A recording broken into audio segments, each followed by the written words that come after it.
Welcome to the Hot News Channel, where we strip away the noise to analyze today's breaking stories. It is Wednesday, February 25, 2026. Yeah, and if you are listening to this right now, I really need you to just pause for a second.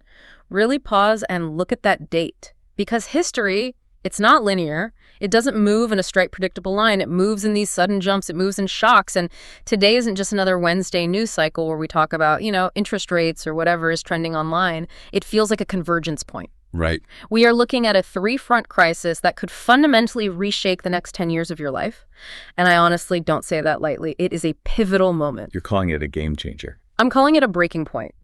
I mean, just look at the map. In the Persian Gulf, we are staring down the barrel of a massive kinetic war with Iran, a war that the military brass is explicitly warning against. Then on our southern border, Mexico isn't just unstable right now. We are looking at a completely collapsed state situation where a shadow president has just been assassinated, triggering absolute anarchy. And then there's the domestic front. Exactly. In Washington, we are watching the justice system rot from the inside out with these brand new Epstein revelations. It's heavy. It's a lot to process all at once. And that is exactly our mission for this deep dive today. We are completely bypassing the press releases. We are ignoring the curated talking points coming from the podiums. We are going to look at the hard data coming from the Persian Gulf regarding the USS Gerald R. Ford, the leaked reports from the Pentagon regarding General Daniel Cain, and the on-the-ground body counts coming out of Jalisco, Mexico. Fast-paced, urgent, and rigorous. There is no fluff today. We are going to connect dots that the mainstream networks are honestly terrified to even put on the same whiteboard. Okay, so let's unpack this. We have to start with the Iran crisis because the clock is ticking there in a way that feels very, very different from previous escalations. The rhetoric has shifted entirely. We have reports indicating the U.S. is on the verge of imminent strikes. But the narrative coming out of the White House versus the narrative coming out of the Pentagon, they are in two totally different universes. Completely different universes, and that's the danger zone right there. Usually, when a superpower goes to war, the politicians and the generals are at least reading from the same sheet of music. The politicians set the objective, and the generals say, well, here's how we do it. Right now, they aren't even in the same concert hall. You have a political apparatus demanding immediate action and a military apparatus screaming, do not do this. Right. Let's look at the leak. This is the cornerstone of the confusion we are seeing today. We have detailed reporting from the Washington Post and the Wall Street Journal outlining a high-stakes confrontation involving General Daniel Cain. They call him Raisin Cain, the chairman of the Joint Chiefs. Yeah. The leak suggests that General Cain looked President Trump in the eye and warned him that a war with Iran would result in massive U.S. and allied casualties. Let's stop there and really analyze what massive casualties means coming from a chairman of the Joint Chiefs. This isn't a pundit on a news panel scaring people for ratings. This is a man whose entire career is built on clinical risk assessment. When a chairman says massive casualties, he's looking at actuarial tables. He's looking at ship survivability models.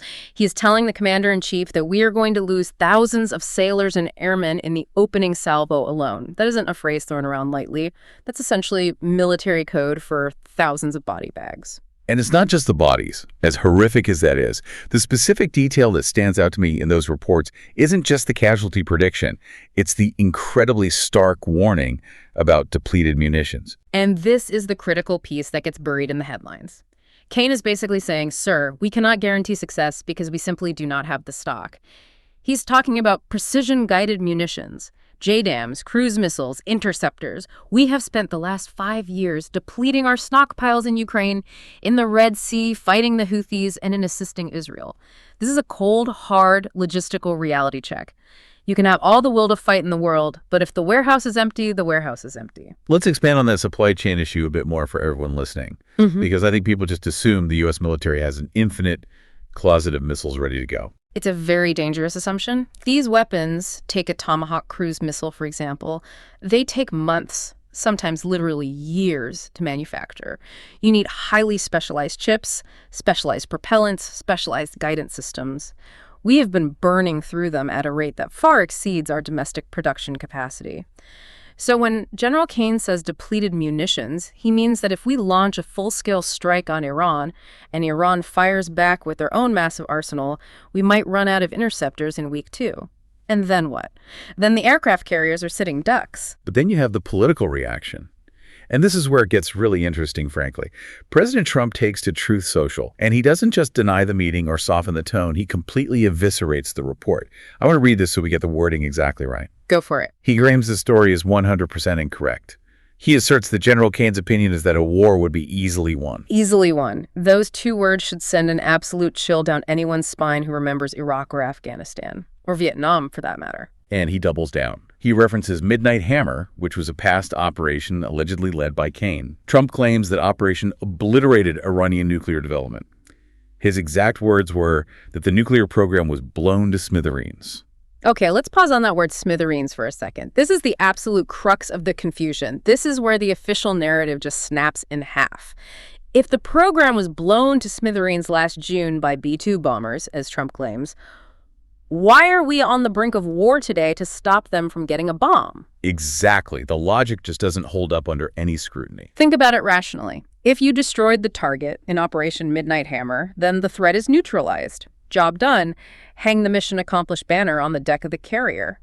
But if we are mobilizing entire carrier strike groups right now to stop an imminent nuclear breakout, then Operation Midnight Hammer either didn't happen or it failed spectacularly. You cannot have it both ways.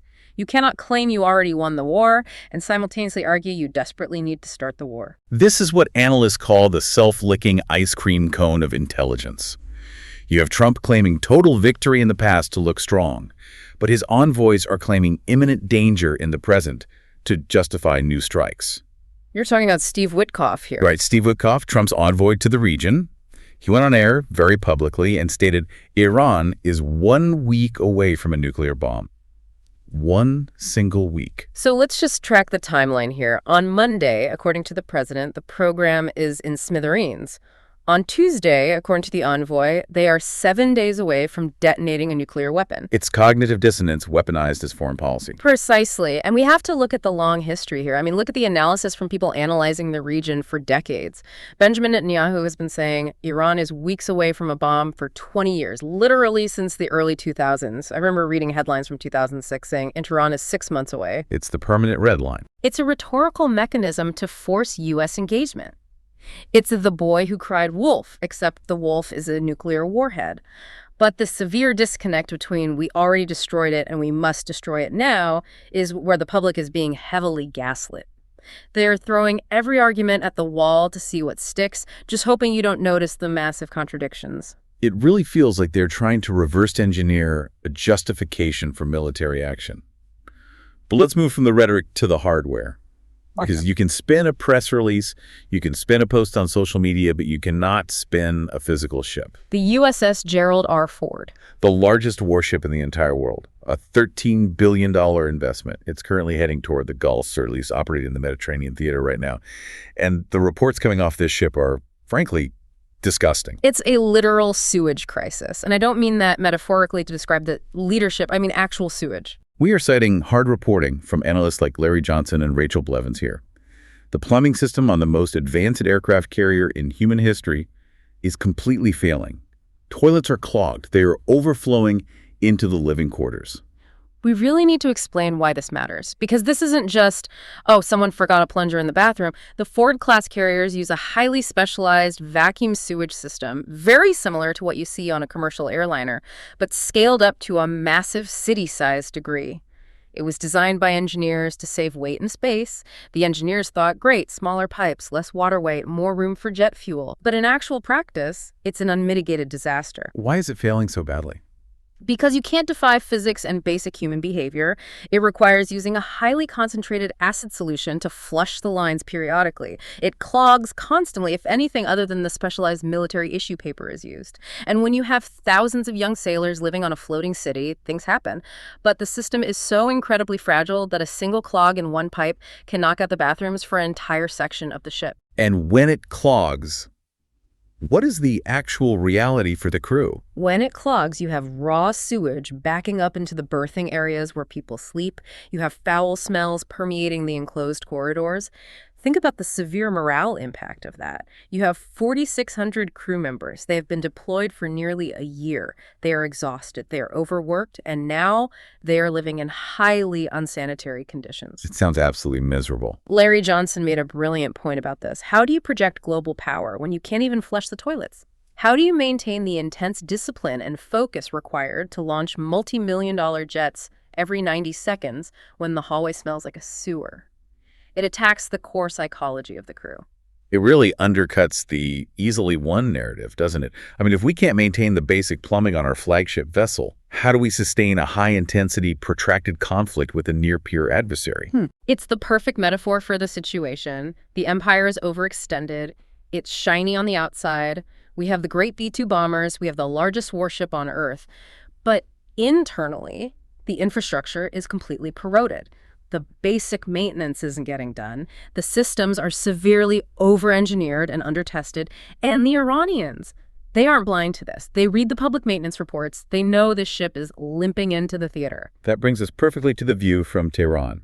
We have insights from Professor Mohammad Marandi, who is very plugged into Iranian strategic thinking and leadership. Yeah. He isn't sounding panicked at all. He isn't sounding like a man whose country was blown to smithereens. No, he's sounding incredibly prepared. And that's what is actually chilling about reading his analysis.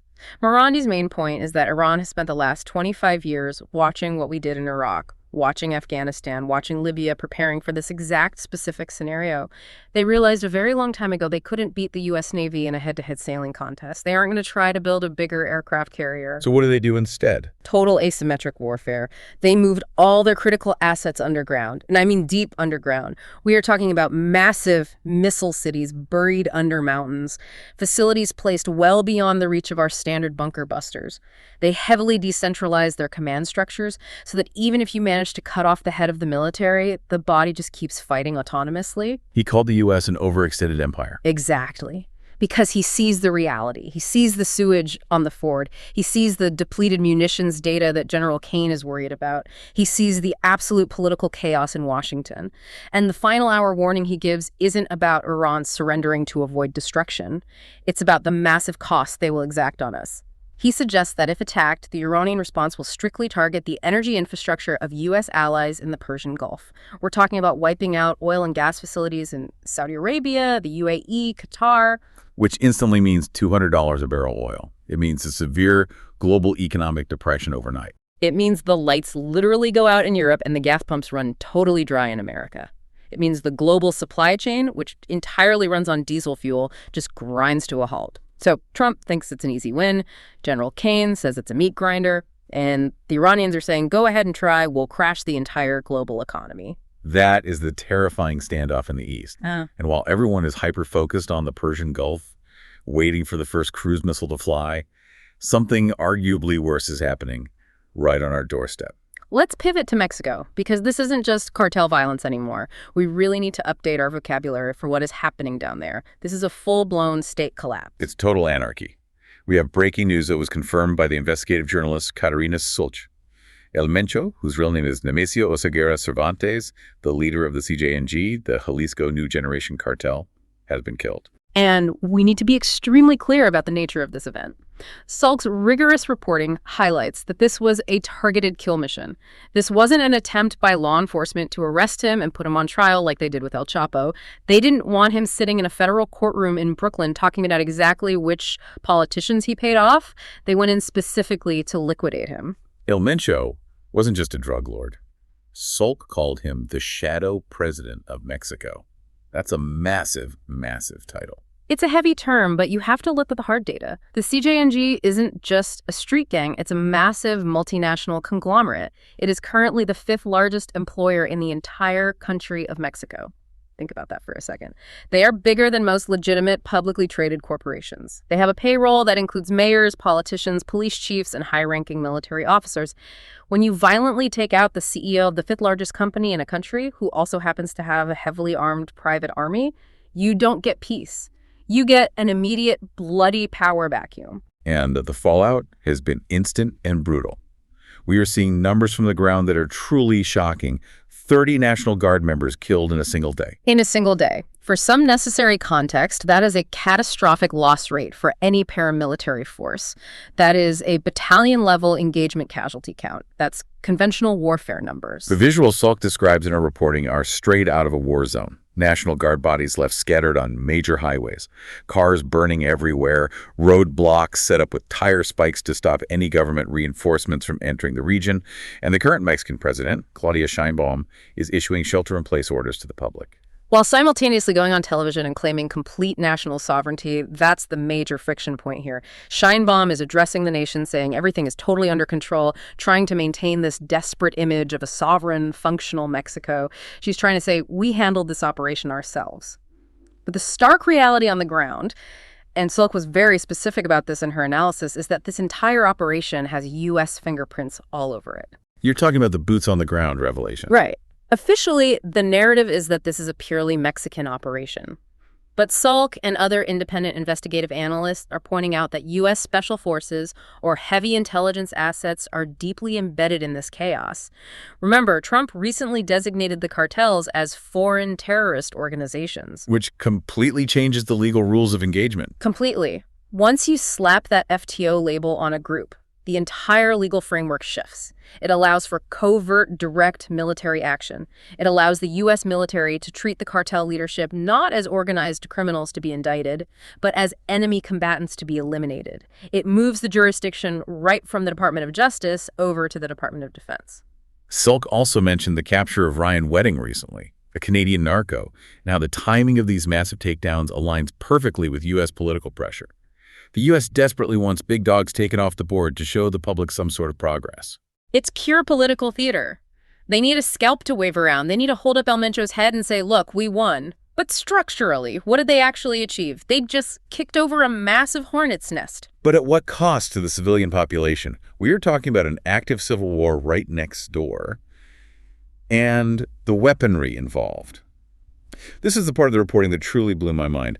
Katarina Szulc stated that the CJNG has absolutely everything a modern military has, except for fighter jets. We have drones, and I'm not talking about little commercial camera drones you buy at the store. Highly weaponized tactical drones. They have advanced drone blockers to stop the Mexican government from spying on their compounds. They have their own dedicated fiber optics laid underground for secure, unhackable communications. And they have these things called monsters, these homemade armored tanks. Describe the monsters for the listener who hasn't seen footage of one of these things. Imagine a heavy-duty Ford F-350 or a commercial dump truck, entirely stripped down to the bare metal chassis. Then, the cartel engineers weld inch-thick, military-grade steel plating all over the entire vehicle. They create fortified gun turrets on the roof. They install massive battering rams on the front grille. They look exactly like something out of a Mad Max movie. They are completely bulletproof against standard small arms fire. They can literally drive straight through concrete walls. They are built to go toe-to-toe with actual military armored vehicles. Where's all the hardware coming from to build and arm these massive machines? The United States. Szulc cited a very specific statistic from the data. 70% of all weapons seized at Mexican crime scenes are American-made. It's a literal circular economy of extreme violence. That's the exact phrase for it. We officially designate them as terrorists. We declare a militarized war on them. And yet, our own domestic arms industry is supplying the vast majority of the arsenal they use to slaughter the Mexican National Guard members that we are simultaneously funding and training. We sell the guns south across the border, the drugs come north into our cities, and the massive piles of money circulate right back into the Western financial system. It is a giant snake eating its own tail, and the innocent Mexican civilians are the ones trapped in the middle of the bloodbath. Szulc also touched on the profound human horror of this situation. She specifically detailed the extermination camps. Yeah, this is the part of the analysis that just makes you sick to your stomach. We aren't just talking about street shootouts between rival gangs. We are talking about hidden industrial sites found by the mothers, the buscadoras, the searchers who spend their lives looking for their disappeared children near Guadalajara. They found massive ovens. They found chemical acid pits designed to dissolve hundreds of bodies. This isn't just drug trafficking anymore. This is industrial-scale murder. It's terrorism in its absolute purest form. And the political corruption goes all the way to the top of the state. Szulc is effectively alleging that the entire Mexican presidency is hopelessly compromised. She specifically used the term narco president. So you have the U.S. strong-arming a deeply compromised foreign government to assassinate a shadow president, unleashing total anarchy in the streets, all using U.S.-manufactured weapons. If that isn't the definition of a failed policy, I truly don't know what is. So we have a looming catastrophic war in the East, total armed anarchy in the South, and now let's bring it home and look at the domestic rot. Because the Epstein story, it just will not go away. And every single time we think we finally hit the bottom of this barrel, the floor drops out again. This week, the floor didn't just drop out. It was actively removed by the Department of Justice. We are talking about the explosive new reporting from NPR, which has been independently confirmed by journalists like Roger Sullenberger. It appears the DOJ deliberately withheld and removed missing Epstein files specifically related to Donald Trump. This is the smoking gun of the institutional cover-up. We've always known there were social connections. We've all seen the photographs from the parties. But here we finally have a specific, undeniable paper trail. A documented 2016 FBI report and a 2025 follow-up referring to a woman who claimed she was assaulted by Trump when she was just 13 or 14 years old. And these specific investigative files were manually pulled from the public release. Why? That is the question every single American needs to be asking right now. If there's nothing actually there, just release them. If the files completely exonerate him, release them. Transparency is the best disinfectant in a democracy. But the active, targeted suppression deeply suggests the content is damning. It strongly suggests that the Department of Justice is acting as a personal, taxpayer-funded defense firm for the most powerful men in the world. And it connects directly to this incredibly disturbing stand-down order. Citing the legal analysis by Ryan Goodman at Just Security, there was a formal directive issued exactly 5 days after Jeffrey Epstein's arrest in 2019. 5 days. That's the critical make-or-break window in any major criminal investigation. Epstein is arrested. The evidence is totally fresh. The witnesses are scared, but they are ready to talk to cut deals. And the order explicitly tells the NYPD Special Victims Unit, the actual local detectives who know how to investigate this specific type of heinous crime, to essentially stand down. Stand down. Just think about the massive implications of that order. You have the NYPD ready to kick down doors. They know the local terrain. They know how to handle the victims. They know the geography of New York City intimately. They have the forensic accountants ready to trace the local money. And the feds come in, specifically the Southern District of New York, and they say, we got this from here. Step back and do not pursue this. And then what happens? Nothing happens. Absolutely nothing.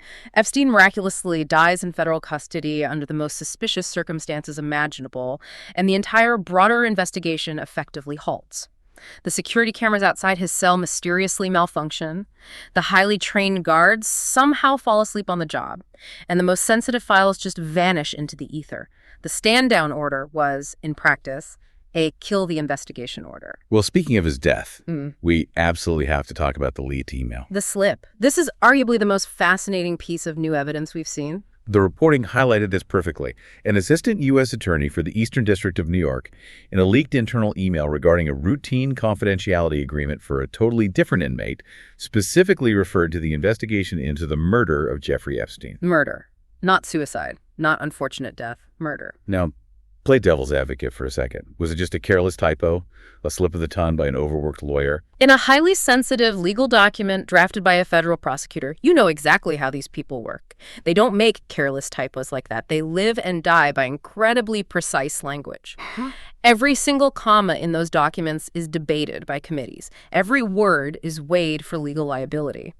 For a federal prosecutor to use the specific word murder in an official government correspondence, it reads exactly like a Freudian slip, or perhaps an internal, unspoken admission of what they all know to be functionally true but cannot say on the public record. It strongly hints at an internal, classified narrative that directly contradicts the public narrative they feed us. It confirms it. Internally, behind closed doors, they know he was murdered. Externally, they aggressively sell the suicide story to the press. It's the exact same duality we see with the Iran war preparations. It's we obliterated their program versus they're deeply dangerous and we must attack. It's sovereign, functional Mexico versus massive U.S. boots on the ground fighting a shadow war. It's tragic suicide versus targeted murder. The government is essentially running two entirely different sets of books on reality. And while we bury all of this in the U.S., look at what is happening over in the U.K. The contrast is completely humiliating for the American justice system. Lord Mandelson, former UK cabinet minister, high-level trade envoy, a huge, untouchable power player, Arrested. Perp in public. This is a guy who literally has the king's ear. Right. This man is the absolute establishment's establishment. Arrested on suspicion of misconduct in public office. And the specific charge is that he allegedly shared market-sensitive government information with Jeffrey Epstein, based on a $75,000 transaction found in the financial files. Look at the vast difference in the standard of justice. In the UK, a lord, a man who sits in the House of Lords and advises prime ministers, is arrested and investigated because of a single, relatively small line item in a massive financial record. $75,000. That's the threshold for action over there. Meanwhile, in the U.S., we have heavily documented files implicating the current president in the assault of a minor, and the DOJ just scrubs the server and pretends it doesn't exist. It just reinforces this whole concept of the Epstein class. It absolutely does. It proves that in the United States, there is an elite tier of people for whom the law is not a rigid boundary. It's merely a suggestion to be managed, and they are actively protected by the very justice institutions meant to police them. Lord Mandelson's sudden arrest proves that accountability is technically possible. It proves that a state can go after the elites if it wants to. The deafening U.S. silence proves that accountability is being actively, maliciously suppressed. It's incredibly heavy. But we have to keep moving because there is a fourth front to this massive global picture we are drawing today. Ukraine. The forgotten war. It's truly amazing how quickly it just fell off the front page of every major newspaper. We are now entering year 5. And the deeply researched updates we are getting from military analysts like Daniel Davis and Colonel Douglas Macgregor are incredibly grim. They are tragic. There is no other accurate word for it. It is a human tragedy. The mainstream news sources are still aggressively pushing this narrative of sheer Russian incompetence and massively high Russian losses. But Davis is actually crunching the raw numbers. He argues the underlying math suggests something very, very different. 800,000 plus Ukrainian dead. Versus maybe 150,000 Russian casualties. Look, that's a casualty ratio of more than 5 to 1, and it makes perfect, brutal sense when you look at the overwhelming artillery advantage Russia has maintained for years now. Industrial war is just math. If one side fires 50,000 heavy shells a day and the other side can only scrounge up 5,000 to fire back, the casualty rates are going to exactly reflect that sheer disparity. You cannot outcourage a barrage of heavy artillery. So why are major Western leaders like Keir Starmer still so vehemently denying it? Starmer recently went on record saying we need to get rid of the myth that Russia is winning the war. Because admitting the truth means admitting that 5 years of policy, hundreds of billions of taxpayer dollars, and most importantly, nearly 1 million Ukrainian lives were spent entirely in vain. It's the sunk cost fallacy operating on a massive geopolitical scale. It has devolved into a brutal war of attrition that Ukraine strictly cannot win because they have fundamentally run out of men. Not determination, not courage, not spirit, men. It is a biological reality. They are drafting men in their 50s right now. They are grabbing unwilling people off the street. We all see the raw footage coming out of the country. And Starmer publicly calling a Russian victory a myth doesn't change the bloody reality on the ground one bit. It just prolongs the immense suffering of the population. It ensures that the final collapse of the state, when it inevitably comes, will be total and absolute. So what does this all mean when we put it together? Let's step back and look at the whole board. We have the Iran war drums beating loudly despite severe military warnings about depleted stocks. We have Mexico in utter flames, tearing itself apart with U.S.-supplied weapons. We have the DOJ aggressively scrubbing Epstein files while the U.K. makes high-profile arrests. And we have an absolute meat grinder in Ukraine that nobody in charge wants to admit is totally lost. It feels chaotic, doesn't it? Like the entire world is just spinning wildly off its axis. It really does. It feels like pure entropy, like every system is breaking at the exact same time. But if we synthesize all of this data, if we look closely at the deep analytical work of Derek Broze and his pyramid of power framework, a very clear, disturbing pattern emerges from the noise. Broze argues this isn't just random, disconnected incompetence. No, not at all. He argues we are looking at a highly organized supranational structure, a massive convergence of unaccountable intelligence agencies, high finance, and what we call the Epstein class. The deep state. Right. And it's not a fringe theory anymore. It's a tangible bureaucratic reality. Just look at the hard evidence we just spent an hour discussing. Who explicitly told the NYPD to stand down on the Epstein investigation? Federal intelligence and justice. Who is aggressively pushing for a catastrophic war in Iran despite the general's desperate warnings? Intelligence leaks and political envoys like Witkoff, who is heavily arming the cartels while simultaneously fighting a shadow war against them, the intelligence and military-industrial complex. Brozeza's main point is that these deeply entrenched structures operate completely above our elected governments. Exactly. Trump vehemently denies the Kane leak. Sheinbaum vehemently denies the U.S. boots on the ground in Mexico. Starmer vehemently denies Russia is winning the war in Ukraine. The elected officials are often just managing the public narrative while the permanent machinery, the pyramid of power, ruthlessly pursues its own long-term agenda. The politicians are basically just the PR department for the machine. Which seems to be just perpetual, endless conflict. Conflict, extreme control, and the constant consolidation of global resources. Whether it's controlling the massive oil reserves in the Gulf, dominating the incredibly lucrative drug routes in Mexico, or laundering billions of taxpayer dollars through the ruins of Ukraine. The chaos isn't the bug in the system, it's the primary feature. Chaos keeps the military budget incredibly high. Chaos keeps the domestic populations terrified and compliant. Chaos keeps the armored monsters rolling off the assembly line. That is an incredibly sobering thought to sit with. It is deeply sobering, but recognizing the reality of the structure is the very first step to dismantling it. When you hear about the raw sewage overflowing on the USS Gerald R. Ford, I don't want you to just see a gross plumbing problem. See it as a profound symbol of where we are. A symbol of what, exactly? Of an empire that is massively bloated, incredibly expensive, heavily armed, and capable of destroying the entire world. But internally, fundamentally broken. It's rotting out from the inside. And while the politicians and captains on the bridge are loudly arguing about which foreign country to invade next, the toilets are backing up on the lower decks. The core foundation of the empire is cracking right under our feet. That is the ultimate takeaway for the week. We are witnessing a massive systemic failure of the official narrative on every single front.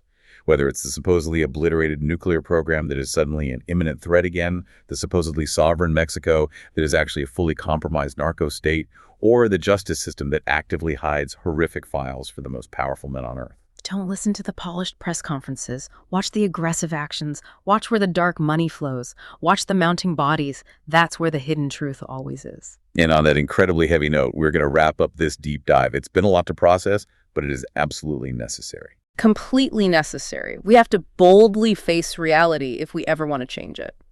If you found this rigorous analysis valuable, if you want to keep cutting through the overwhelming noise with us, hit the plus or follow button on your podcast app and give us a like. Subscribe to the Hot News channel for more deep dives. Until we meet again. Keep your eyes open.